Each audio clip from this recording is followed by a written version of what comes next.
Mother Nature plays by her own secret set of rules, and meteorologists have the agonizing task to try to make sense of all the disruption she can cause.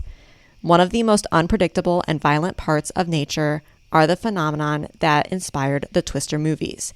The thrill that puts us on the edge of our seats and makes us begin to wonder what if what is portrayed on screen could possibly be real. So today, we are going down the tornado wrangling rabbit hole. Tornado. I was actually trying to find like a tagline for the Twisters movies, and the most popular one had to do with the first Twister movie, and it was like, "That's a cow." Oh, well, what was the Twisters thing that the guy said? He was like, it was something about if you ain't chasing, you're riding or something. I'd have to look it up. Yeah. He had a catchphrase, remember? Yeah, but it wasn't like the catchphrase of the movie. I guess they had some other. And you're saying that, that's a catchphrase. No, I mean, I guess what I was saying was I tried Googling like catchphrases for the Twisters movie. Like, are you saying like Twisters, blah, blah, blah? Like, yeah, or like, what is like one phrase that this movie might be remembered for? It's a shark. Like Jaws? Yeah. I don't know if that was actually... We're going to need a bigger boat. Oh. I've never seen Jaws, but my parents have. Okay. And my father. Well, if any of you guys know what... It's before my time, unfortunately, which is not true, but it is true at the same time. Because I have not seen the first Twister movie. We're going to change that. Good luck. No, just kidding. Fellow co-host Amanda, Twister is one of her favorite movies, and so we're going to arrange a time. Because I also have not seen the original Twister. So maybe we'll watch it before Amanda and I do the next episode that we do together. And very quick housekeeping. I'm working on stickers. I've ordered a guest test batch to make sure that the colors are matching up for what I want them to be, because when Sam and I tried to print them ourselves, we just couldn't quite get the colors right, and that's important to me. So going to be working on that. I'm not going to overload you with things kind of going on at the beginning of this episode because I want to get into it, but the next episode, I'm going to be talking about book clubs. So if that's something that you're interested in finding out more information for, you can either go onto our Patreon. I do have a post up that's public to members and non-members, so you can see the information there. But you will need to be a member of the Happy Hikers. Why couldn't I get that out? Happy Hikers tier on Patreon to access book club.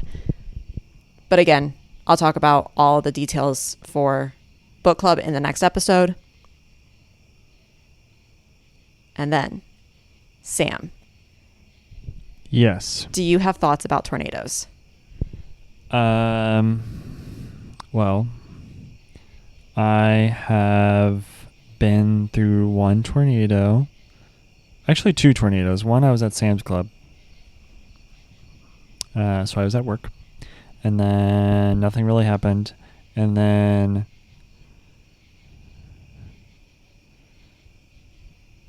not really any major events besides the most recent Twisters movie.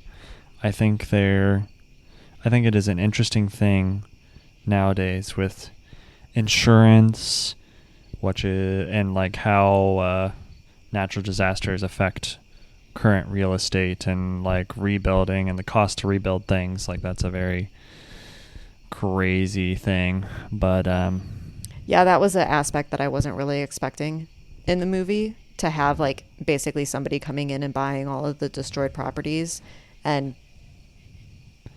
buying them for really cheap so that way they could I mean, I think that we in America are more familiar with the larger damage things like hurricanes.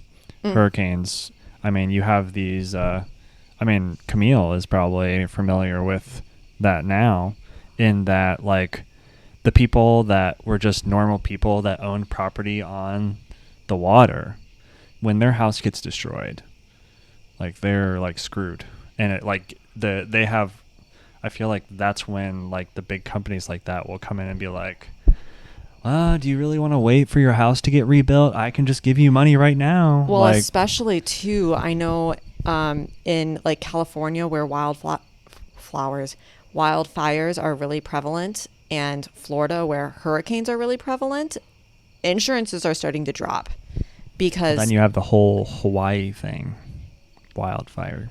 Yeah, I mean it's just crazy. But I actually have two experiences with tornadoes.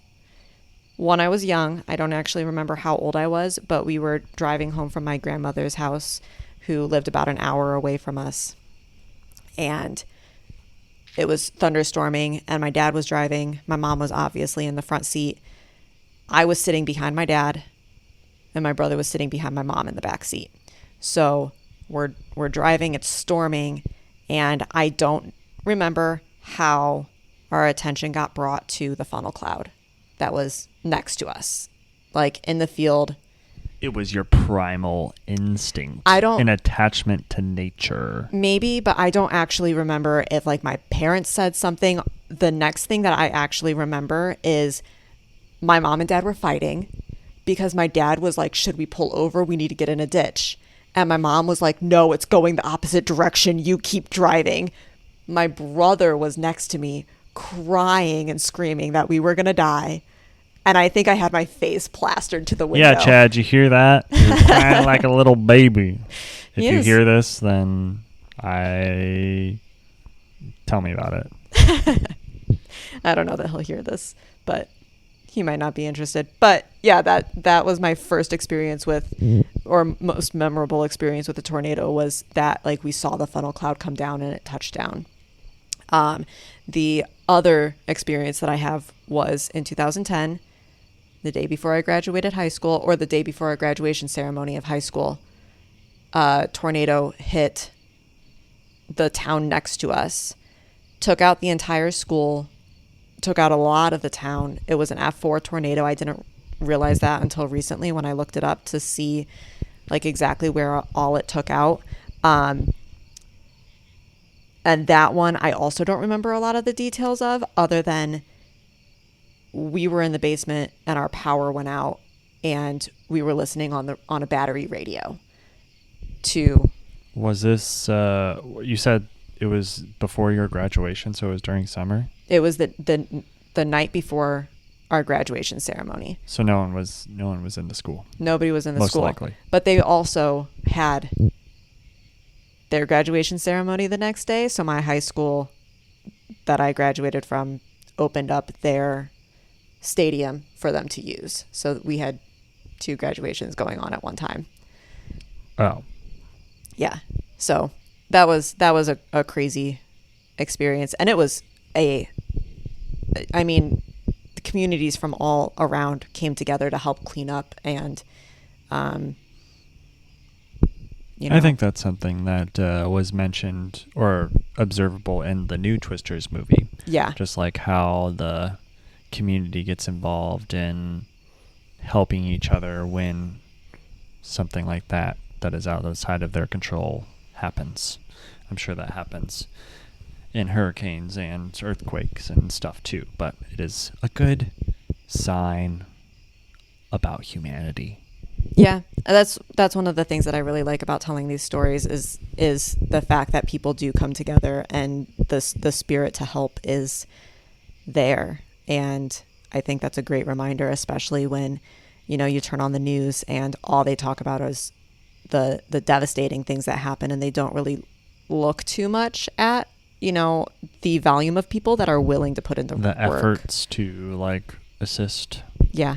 All right. So kind of getting into it, I would like to encourage everyone to listen to the end of this episode, because we are going to cover some safety items when it comes to tornadoes. Which I learned that Kayla informed me before we watched Twisters, so stay tuned.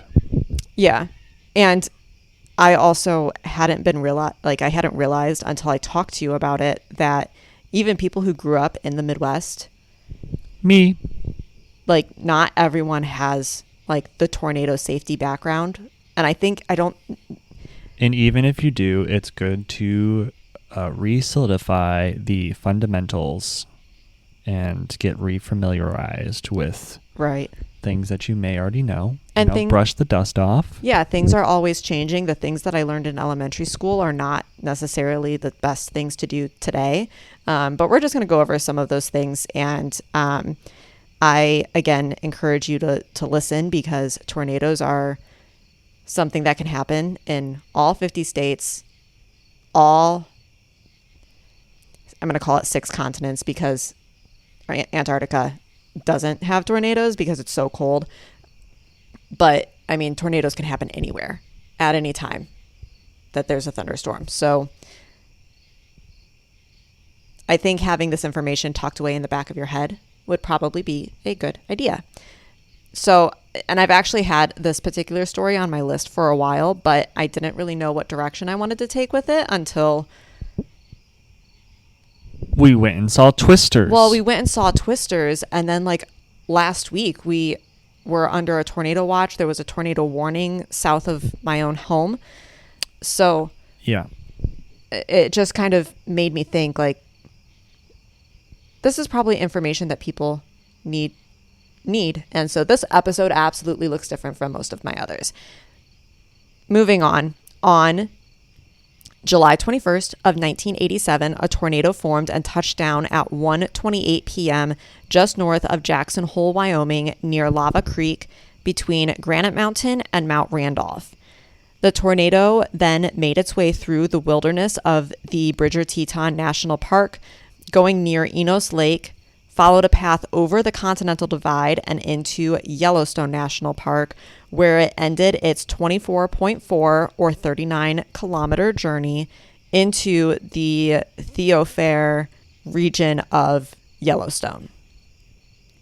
There was a group of 9 hikers that were at Enos Lake who were pelted with golf ball-sized hail and heard a roaring sound like that of a freight train.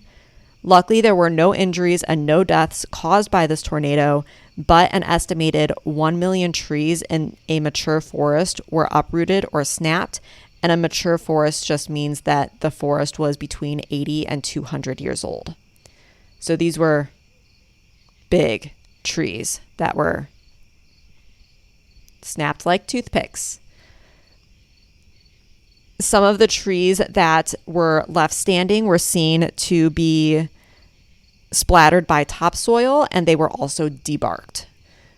So the bark of the tree was whipped right off of them.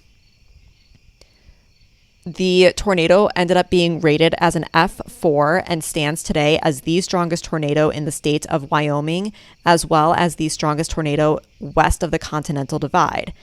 In fact, it is the only tornado to be rated an F4 or an F5 that has been observed in the United States west of the Continental Divide, and the strongest tornado recorded at higher elevations. So, for us non-educated laymen's about tornadoes, the F indication is for what? The Fujita scale. We are going to talk extensively. All right, we'll get there. Yeah. We're gonna talk quite a bit about not necessarily the Fujita scale, but it's been changed in 2007 to the enhanced Fujita scale. So now tornadoes are identified as EF and a number, which again we'll talk about. So the tornado caused roughly $2.5 million in damage. Dr. Ted Fujita, who is also known as Mr. Tornado, is the creator of the Fujita scale, and he used this scale to determine the strength of a tornado and spent a dedicated amount of time studying the damage done by this tornado in the Bridger Teton and Yellowstone parks. And he did this in order to understand tornadoes better. He organized 3 separate damage surveys in order to classify the tornado as an F4. No one was actually able to see that there was a tornado or a funnel cloud in this particular circumstance, but thanks to Dr. Fujita's studies of the 28 aerial shots where there were 72 microbursts. Microbursts are described as downbursts near wind shear or sections of the clouds that are protruding lower than the seemingly base of the cloud. So it almost looks like a funnel cloud coming down, but it's not rotating. These cloud formations indicate strong downdrafts from the cloud. And then there was also 4 spin-up swirl marks on the ground, which indicate a tornado had been on the ground. To me, it almost doesn't make sense that they needed that confirmation when there was a 24-mile line of trees downed in the middle of a forest. It could be Bigfoot or Godzilla. They were fighting. Okay. Or King Kong. I guess that's more relevant right now. King Kong versus Godzilla. King Kong. We're just getting all the movies in today. So Dr. Fujita determined that the path of the tornado averaged 1.5 miles or 2.4 kilometers wide and was moving at a speed of 25 meters per second. He estimated the maximum wind speeds were between 207 and 260 miles per hour.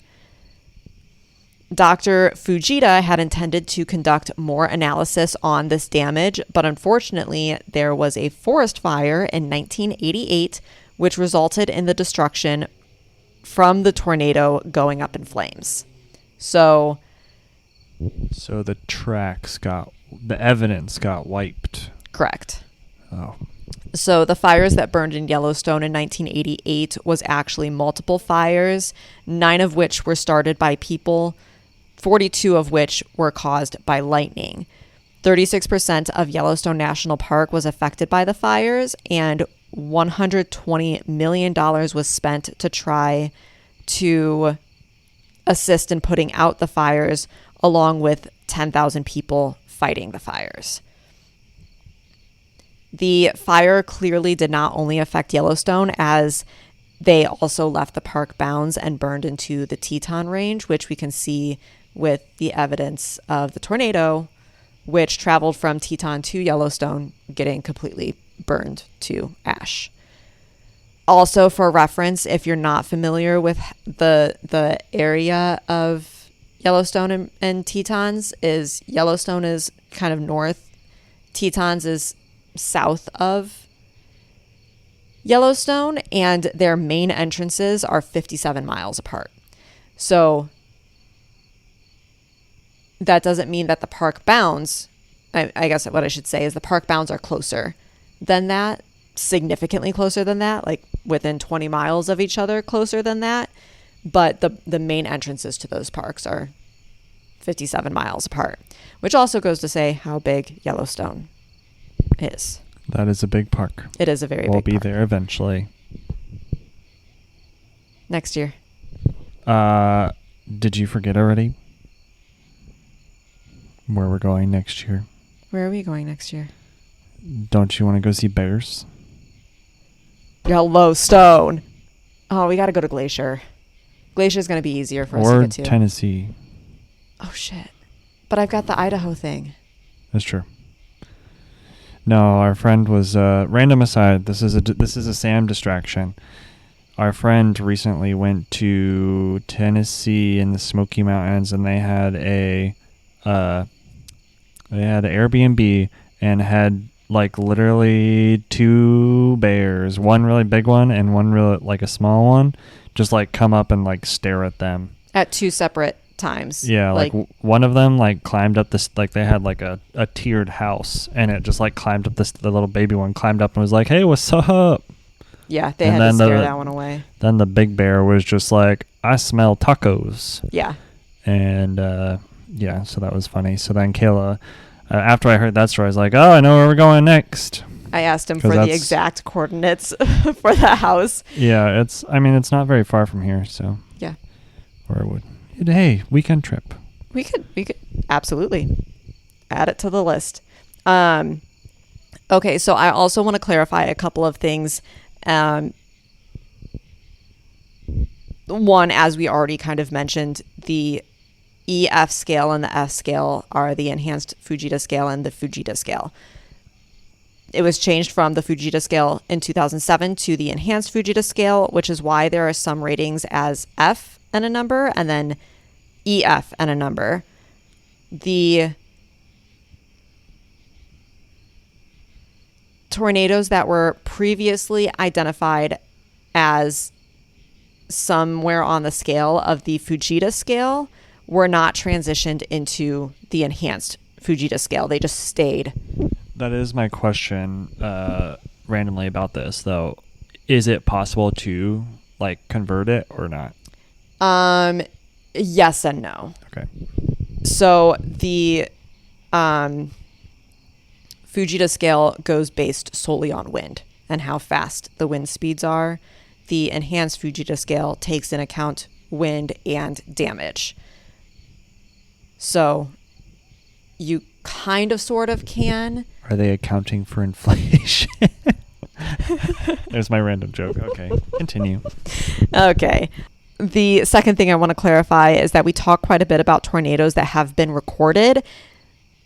There, especially in the past, have been tornadoes. There's also been tornadoes in current day where they were never seen, specifically because in the United States, there's a lot of rural area where there are just less people and therefore less eyes to be able to see. There's also a lot of spaces where the radar doesn't. If a tree falls in the forest and no one hears it, did it make any sound? Yes. But the radars just don't have reliable coverage, and so it's not as easy for them to pick up rotation on their radar. So there are tornadoes that occur that we don't know about. But we are talking about solely recorded tornadoes. I also want to say that I have always been under the impression that tornadoes didn't develop in mountainous terrain because there was always the assumption that, I guess at one point, tornadoes didn't follow topography. And so that's why getting in a ditch was a good idea, because the tornado would kind of hop over the ditch, right? That's something that I was taught as a child. And as we can see with mountainous tornadoes, that is not true, especially when, such as the tornado we just talked about, going up and over the Continental Divide. That's a mountain range that it would have had to follow the topography to get up and over, right? So I learned things here too.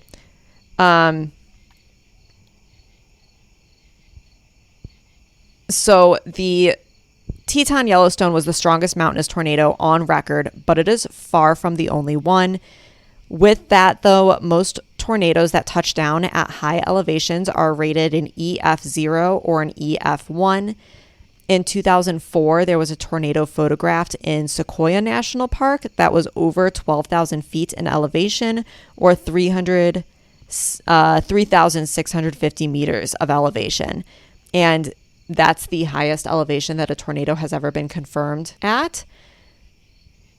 Other tornadoes that have been at high elevation that have been recorded to date include the years 1845, 1944, 1959, 1979, 1974, 1979, 1984, 1993, 1995, 1998, 2012, 2019, and 2022.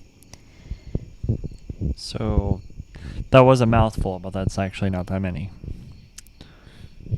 Or it's like it's over that period of time, you literally could list them in 20 seconds over 150 years. That's true, but I guess what I'm meaning to imply is that the Bridger Teton or the Teton Yellowstone tornado is not an outlier. Yes. It is not the only one, indicating that our thought process that tornadoes don't follow topography, so therefore you're safe in a ditch, is wrong. Yeah, I mean, it's as you meant. Well, now with the change scale, it's like not many people more people live in non-mountainous areas, like extreme mountain areas, right? Mm-hmm. Like most people live in cities and things like that.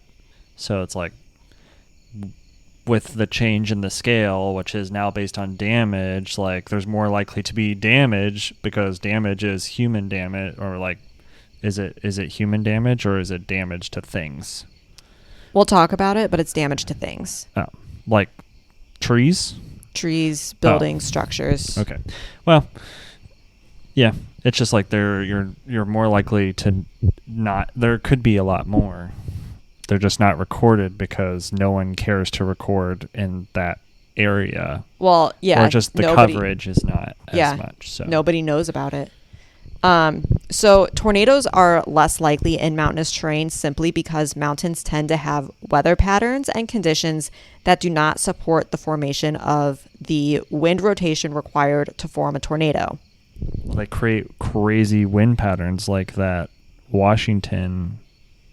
What was that? Where was that at again? That was Mount Washington in New Hampshire. Yeah, like what was the wind? I remember the wind speed being like really weird for that one. Yeah, it was really high. It was I think somewhere in the 200s. I don't remember off the top of my head. Go check that episode out. But yeah, episode 30, also called A Rescue and Resurgence. So we talk about the wind speed in that, but the wind speed is not the only thing that creates a tornado. Crazy wind patterns happen, as you mentioned, and that is one example. Correct, right, but there's a very specific requirement of the wind pattern. We will talk about it. I'm good at making you say we'll talk about it. Yeah, I mean, you just want to talk about it, right? Like you're bringing it up right now, and it's like I have it in like 2 paragraphs. So, okay. So on the flip side, when the conditions to form a tornado are met in the mountains, it has been found that the mountainous terrain can actually enhance the strength of the updraft that is rotating and produce a higher likelihood of tornadoes forming. This is because the positioning will contribute to a larger amount of instability in the atmosphere, as well as the wind and the speed and the direction of the wind all kind of plays together in a closer area. So when you're at elevation, you're closer to the base of the cloud. So it has an easier time for that tornado to form when all of the conditions are correct. So in order for a tornado to form, there needs to be a difference in speed and direction, which is known as wind shear. And this is going from ground level to cloud level. For example, the air movement on the ground is going in the south direction, but then as it works its way up towards the cloud, somewhere between cloud and ground, the wind will change in speed and shift to going southwest. Then once you get up to the cloud, the wind is going again at a different speed and is going in the complete west direction. So you have that rotation that's starting at the south and then swirling around to the southwest and then going west. And this is the very simplified version, but this is what causes the rotating connection from the cloud to the ground, which is required for a tornado to form.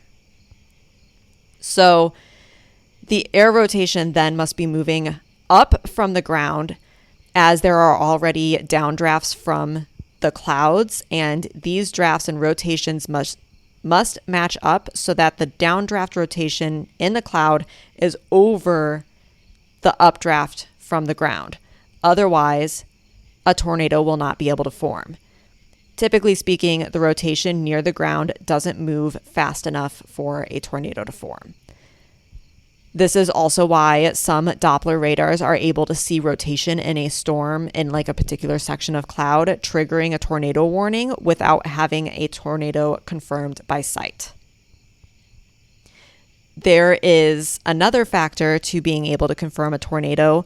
Typically, you need to have some sort of visual to confirm the tornado on the ground, but under specific circumstances, when the cloud doesn't have a ton of condensation and water droplets in the clouds, and the tornado hasn't picked up a lot of debris yet, a tornado will be invisible. And this is because tornadoes are made from wind. Wind is invisible. Wind is invisible. If there's no condensation to be pulled down from the cloud or debris yet picked up from the ground, you're not able to see where it's at.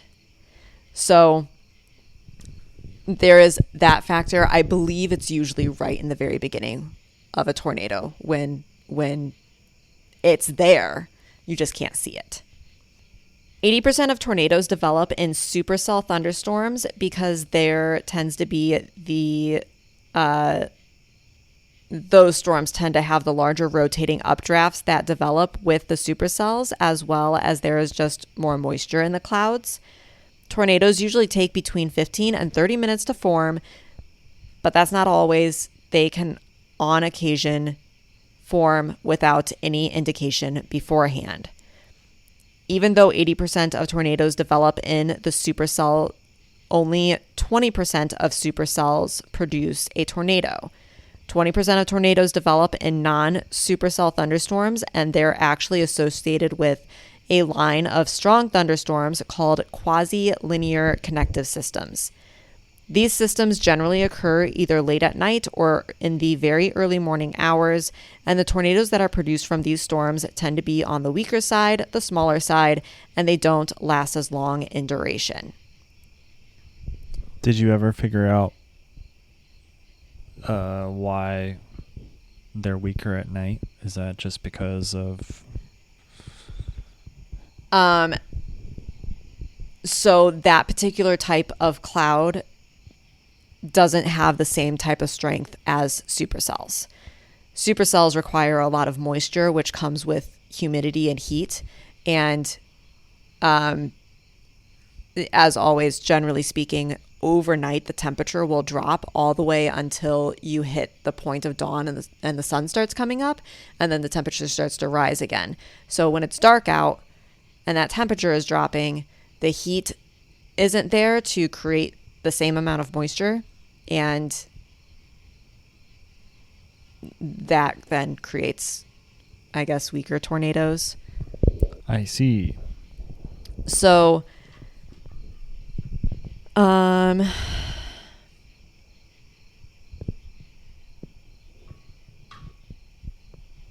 there are two ways to be able to determine tornado conditions, and this is through first and foremost actual people who can be someone who's an emergency personnel, or it can be someone who's a local who has a keen interest in severe weather. Or a tornado wrangler. And they have been through some sort of formal training. So yeah. Never mind. Glenn Powell was like a meteorologist or something in Twisters. Well, I was talking about Twister. Oh yeah, he was a meteor. Yeah, he was trained. Spoiler alert. Oh yeah, sorry for anyone who hasn't seen that movie. If you haven't seen that movie yet, go. Stop what you're doing and go. Come back to us later. The second is through a radar that has specific algorithms to identify and distinguish features that are commonly associated with tornadoes. These forecast models and the forecasting of tornadoes in general are really important for meteorologists to be able to understand and monitor the areas that are high risk for tornadoes. The earlier that they can detect these conditions, that are favorable for a tornado to develop, the sooner they can issue a severe thunderstorm or tornado watch, and that just puts more people on alert. The more people who are on alert, the more likely you are to save lives. And I know a lot of people are like, bah humbug about meteorologists and, you know, them saying like, oh, we're going to have really severe storms. But again, Mother Nature plays by her own secret set of rules. They're doing the best they can.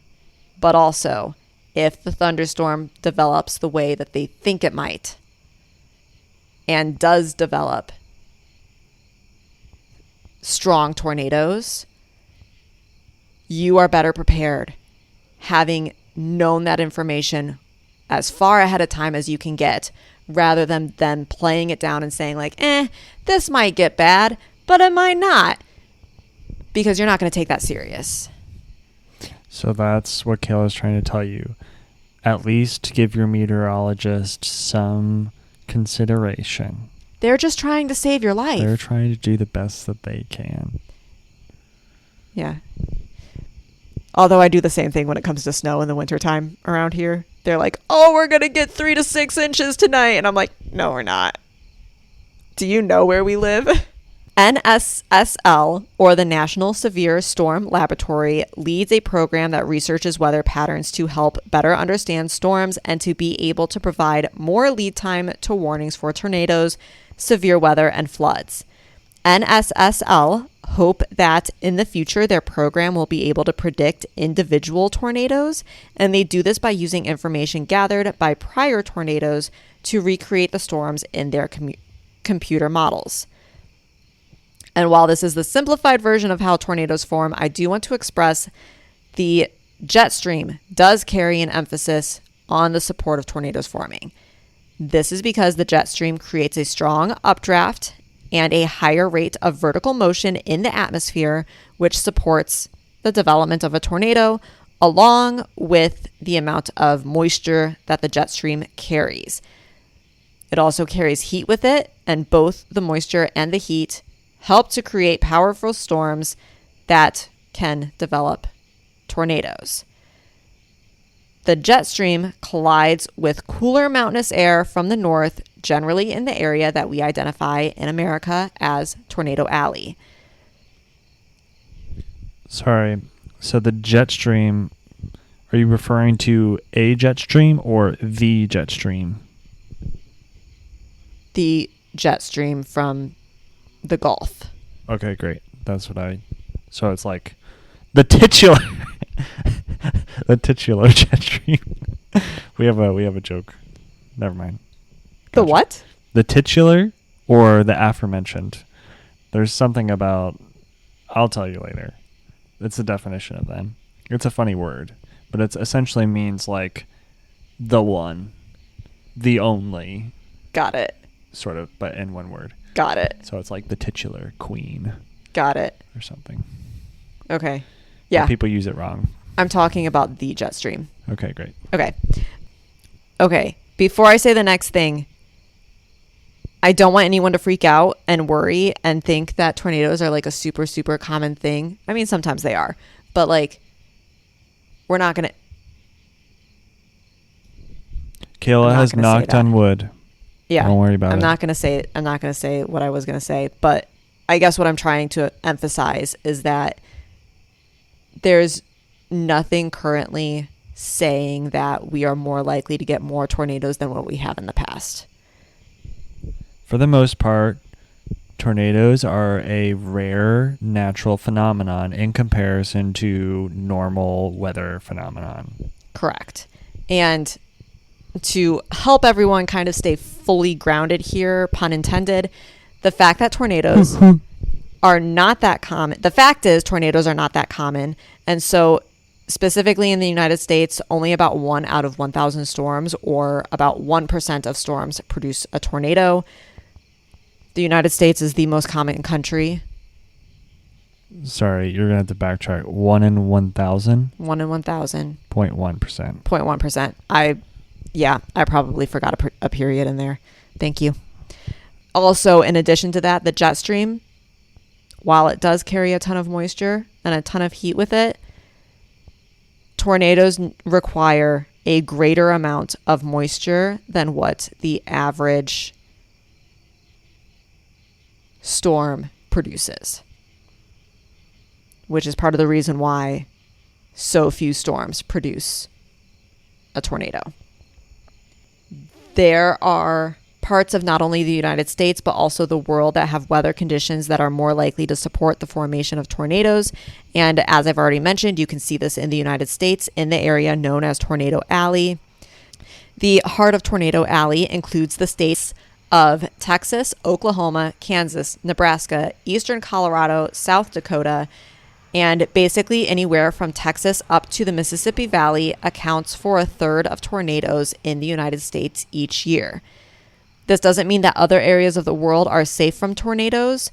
As I've already mentioned, tornadoes can happen anywhere on any continent in the world except for Antarctica. Tornadoes are unpredictable and have a variety of intensities, durations, qualities, and paths that can be hard to predict. Until a tornado touches the ground, it is considered a funnel cloud, and I pulled this directly from an article that I read. And I think it's interesting that you mentioned hurricanes earlier. Compared to hurricanes, tornadoes cover less surface area, travel fewer miles, and are shorter lived. Yet they are colossally more unpredictable. And I like the word colossally, which is why I had to quote it. Nice. Typically, tornado season lasts in the spring to summer months. In that transition.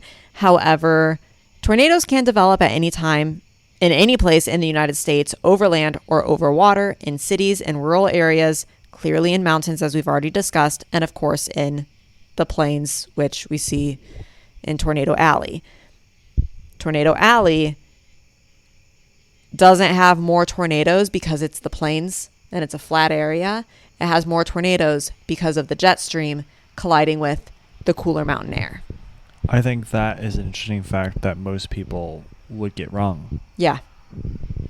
But you can also understand how, like, in years past, when you don't have the understanding of what the weather patterns effect is, that they would see that flat area and be like, we have so many tornadoes here. It's because there's nothing blocking the wind. The wind can build up and gain speed. Yeah.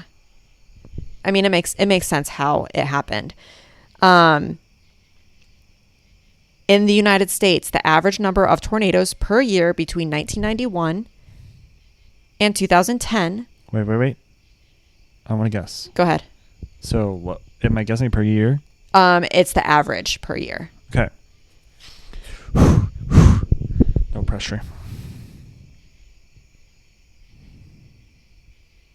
1,100.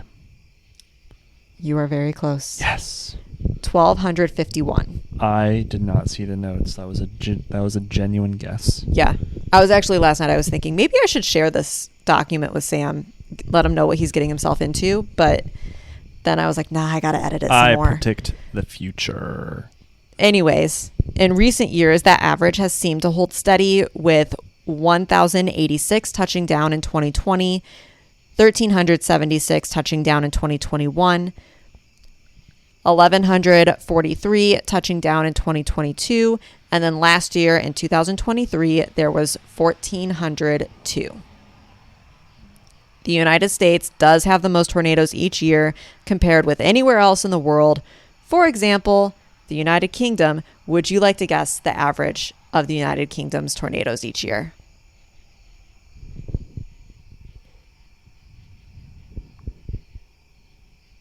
$63. Wow. 30 to 50. Man, I am so good at this. All right. The Fujita scale, which, as has been mentioned previously, was changed in 2007, basically just to have a better scale at determining the severity of a tornado than just going on wind speed. The Fujita scale calculated the severity by wind speed alone. The enhanced Fujita scale, or the EF scale, looks at the damage that is caused and then estimates the wind speed, which tells us where it falls on the scale. The EF scale is now the standard, so the F scale is no longer used. The EF scale takes into account the destruction caused by the tornado. These include 28 damage indicators that include building type, structure, and trees. Inside each of those 28 damage indicators, there are 8 degrees that range from the most minuscule of visible damage to the complete obliteration of a structure or foliage. Does it still only go to 5? Yes, loosely. We'll talk about it. I need to have like a count. Click. We'll talk about it 5. Click. Talk about it 6. Okay, so the 28 indicators include barns, residential homes, residential buildings, small and large standalone buildings, strip malls, elementary schools, junior and high schools, automotive showrooms, hospitals, high-rise buildings, transmission line towers, flagpoles, softwood and hardwood trees, and hotels. Okay. Softwood? Yeah, it's just... It's a type of tree. Initially, it just is like a weird categorization, but it's not weird. But initially, it's like, wow, this seems petty. Maybe. Well, originally, what triggered me was flagpoles. Ah. I was like, who cares about flagpoles? People who have flags. I want a flagpole. Okay. So, of course, this isn't a comprehensive list, and these categories often include other similar building styles, but this gives you a good idea of like everything that they look at to determine the strength of a tornado. The rating starts with an EF0, and this requires that the wind speed be at minimum 65 miles per hour or 104 kilometers per hour. Additionally, anything over 200 miles per hour or 321 kilometers per hour is an EF5, which is the strongest tornado on the scale as of today. EF0 produces winds from 65 to 85 miles per hour or 104 to 136 kilometers per hour, and damage can include loosened roof shingles, damaged siding, and small and shallow rooted trees are blown over. An EF1 produces winds from 86 to 110 miles per hour or 138 to 177 kilometers per hour. This tornado will cause significant damage to buildings and trees, including roofing ripped from the building, mobile homes pushed from their foundations, and large branches are snapped from trees. EF2 tornadoes are considered the start of the strong tornadoes, with wind speeds ranging from 111 to 135 miles per hour or 178 to 217 kilometers per hour. In this tornado, entire roofs and other building structures are removed from the buildings.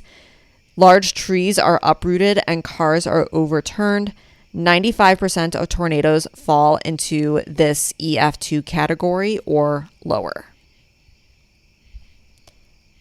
EF3 tornadoes cause widespread damage with winds from 136 to 165 miles per hour or 218 to 265 kilometers per hour. With strong homes being destroyed, large trees being snapped in half, cars tossed into the air, and buildings that have weak foundations will be pulled from that foundation. EF4 tornadoes account for 2% of all tornadoes and cause catastrophic damage. With winds from 166 to 200 miles per hour or 267 to 321 miles per hour, this will level well-constructed buildings, cars will be tossed long distances, and the grassy layer of earth will be scored or somewhat uprooted. And then we have the EF5, which is an incredibly catastrophic event with wind speeds over 200 miles per hour or 321 kilometers per hour. Vehicles are thrown for miles, towns and neighborhoods are completely leveled, and entire landscapes are flattened. Less than 1% of tornadoes fall into this category. Now, an EF6 rating does exist. Wow. If I just wait to have my questions answered, they end up happening. Trust the process. Trust the process. Trust my ability to ask these same questions. So, however, wind speeds would have to reach over 318 miles per hour, which is 511 kilometers per hour. And so far,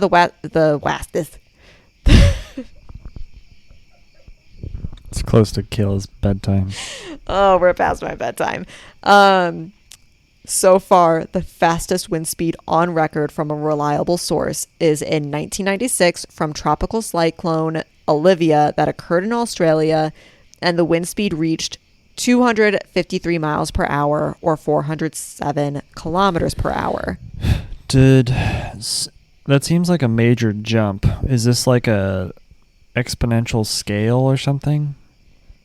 Like, is it like this, or like it doesn't seem linear? Do you know what I'm trying to say? I do.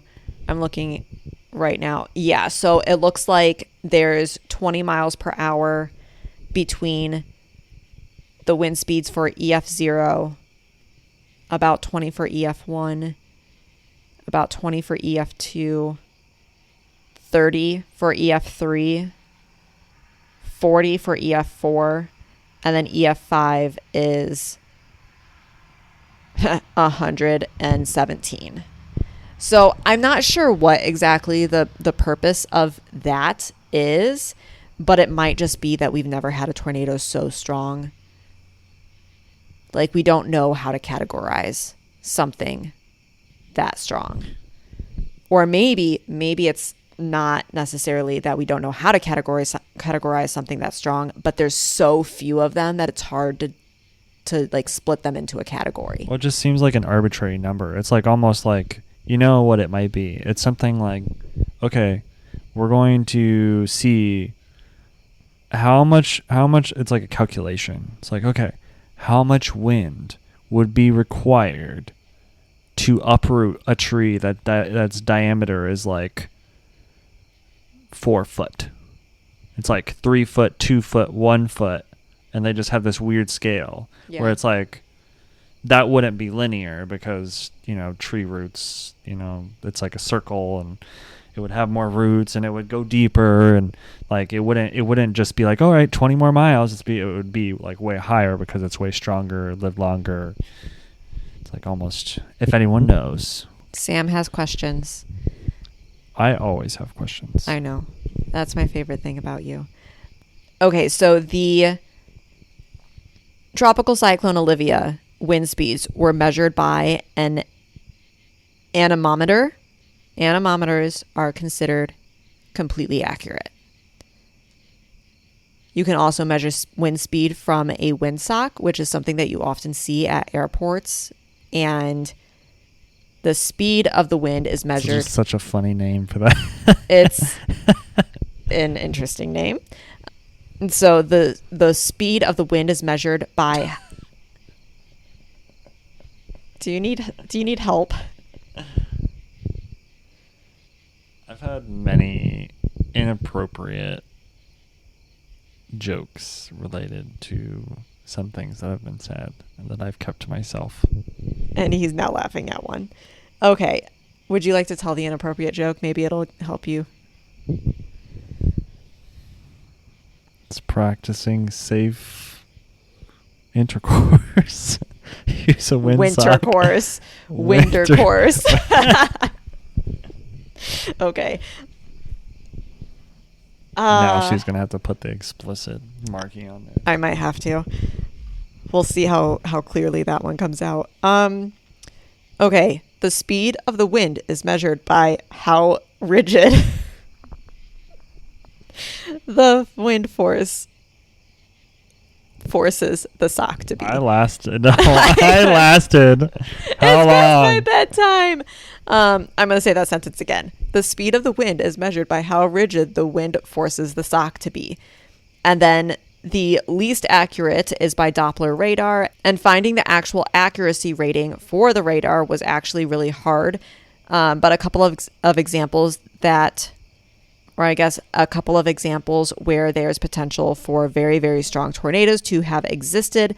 But, okay, so one tornado occurred before the enhanced Fujita scale. So it was scaled as an F5, but also because the wind measurements were taken from a radar, the accuracy is questionable, and it's questionable enough that neither one of these tornadoes that I'm going to talk about real quick are considered an EF6.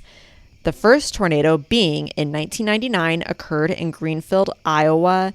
The wind speeds were measured by mobile radar, and they were 321 miles per hour or 516 kilometers per hour. The second occurred in 2013 and is known as the El Reno tornado. Again, radar speeds, depending on the source you look at, have the top speeds ranging from 296 miles per hour to 340 miles per hour or 476 to 547 kilometers per hour. Actually, that's actually interesting. That reminds me. I think the speed of sound. What's the speed of sound? Is that meters per second? That might be meters per second. I think it's 323. But it might be meters per second, not 343 meters per second. Yeah, okay, so that's not miles per hour. Okay. I think miles per hour is like 1,500. Okay. It's really fast. That would be faster than that. I was going to say it's like tornado winds as fast as the speed of sound. That would be crazy. Close, but not quite. Tornadoes themselves are harmful mostly because of the debris they toss around, with 70% of damage coming from that debris. So now we are going to cover some myths that you may or may not have heard about tornadoes or signs of tornadoes. So have you ever heard that a green sky means that there's a tornado? Okay, so this occurs when the cloud is holding a lot of water and the light is reflecting off of those water droplets. Between you and the storm cell, the tint becomes green rather than gray or blue. The myth formed because people thought that the sky turned green from grass and leaves being sucked up by a tornado and tossing them into the atmosphere. So it is true, but... Green, okay. The truth behind it is that because the water droplets are reflecting the green from Earth, it means that there's a lot of moisture in the clouds. Which doesn't necessarily mean a tornado. Which doesn't mean that there's a tornado, but it also might indicate that there's a higher likelihood of a tornado forming. Okay, myth number 2. Tornadoes don't come into mountains or cities because all of the stuff that's there disrupts the airflow. And again, as we've already discussed in the beginning of this episode, we can see that that is not true. Along with that, if you're going to use the logic that the stuff disrupts the wind flow, then you would also need to logic out the explanation of tornadoes forming elsewhere and then traveling into cities. Along with that, the large cities that have been hit by a tornado include Atlanta, St. Louis, and Oklahoma City. Myth number 3. If you've watched the newest Twisters movie, you likely remember the scene right in the very beginning where the kids go and try to hide under an overpass. And at first they're like, no, this isn't a good idea. But then they go and do it anyways. And like 3 of them get ripped away and die. I guess that's not a spoiler. It's right at the beginning of the movie. I mean, I think that's like the whole premise of the movie is that. True. Yeah. So this myth started because in 1991, a group of people filmed their experience surviving a tornado while they huddled underneath an overpass. The space between an overpass and the road can create a wind tunnel, and because of this narrowing of space the overpass creates, and then essentially also as you climb up higher towards the base of the overpass or like where it connects to the ground and the road, The narrowing causes the wind to accelerate through that space because it needs to fit more air through a smaller space, so everything speeds up, which is more likely to pick you up and blow you away. The fourth myth we're going to cover is that a ditch or a low spot is the best place to hide. And while this is mostly true, that you do want to get into a low place because that protects you from the potential of flying debris, ditches may not be the best place as it can suddenly flood due to the immense amount of rain in a cloud that is being released. You probably don't want to get sucked up by a flash flood trying to hide from a tornado. So ditches are not. Don't go in a ditch. Keep driving. That's my advice. Do what my mom said. Keep going. Judy knew the answer. So the last myth that we are going to talk about is that, have you ever heard that opening the windows in your home will equalize the pressure and therefore your home will be safe? I believe that I have heard that in passing. Okay. Do you believe it? No. Thank you. Okay. That makes no sense at all. Thank you. So most buildings are already not airtight, which means that any sort of air pressure movement is already being equalized. And in addition to this, taking the time to open your windows takes away from the time that you could be getting into a safe place, and you're risking your life at that point. So the first step to staying safe, of course, is being aware and knowledgeable about tornadoes. Hi, thank you for listening. You are knowledgeable about tornadoes. Good job. Simply speaking, a tornado watch is when conditions are favorable to tornado development. It's not that rotation has been seen or a storm is severe. It's simply that the wind and temperature and atmospheric conditions are showing signs of instability, which tornadoes need to develop. In this stage, you should be prepared in case a tornado warning is called. A tornado warning means that spotters or radar have confirmed a tornado, and this is the time where you put your preparedness into action. The time to get to a safe place is immediately, and there are serious risks to life and property. Tornadoes can develop very fast, and this means that you have very little time for reacting, so being prepared is always the best option. And some of these seem like good things to do, not just related to tornadoes, but in other weather and earth events as well. Some of the ways that you can prepare or protect your property include updating homes with impact-resistant windows and adding bracing to garage doors. Then there are some more maintenance options like trimming tree branches, especially over wires or your home or other structures, and removing loose objects such as furniture, grills, and decorations. Or I also thought like you could probably secure them down pretty easily. So removing or securing those. Understanding the signs of tornadoes can also help you better prepare to seek shelter, knowing how to identify a funnel cloud, recognizing the roar of a tornado and how it differs from thunder, and recognizing a significant change in air pressure, like if suddenly everything becomes calm, this can clue you into a tornado being in your direct vicinity. Having a plan and an alert system is the next on the list, which first and foremost, with the digital age and phone connected age that we are in, everyone should have a setting on their phone that notifies you of severe weather and tornado watches, tornado warnings, other severe weather warnings.